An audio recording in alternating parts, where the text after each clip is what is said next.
When we were young, our mothers always told us that vegetables were healthy and full of good nutrition. They were right, of course. But have you ever wondered if the way we cook our vegetables affects their nutritional value? Let's take a look at this.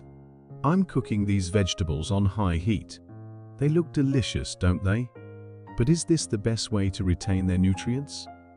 The truth is, cooking vegetables at high temperatures can cause them to lose some of their valuable nutrients. So, how can we cook them properly to make sure we get the most out of them? First, let's start with steaming. Steaming vegetables is one of the best ways to preserve their nutrients. It uses minimal water and cooks the vegetables quickly, which helps retain vitamins and minerals. Another great method is blanching. This involves boiling the vegetables for a short time and then plunging them into ice water.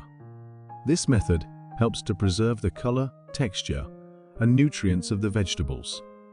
Lastly, if you prefer sautéing, try using a lower heat and a small amount of healthy oil, like olive oil.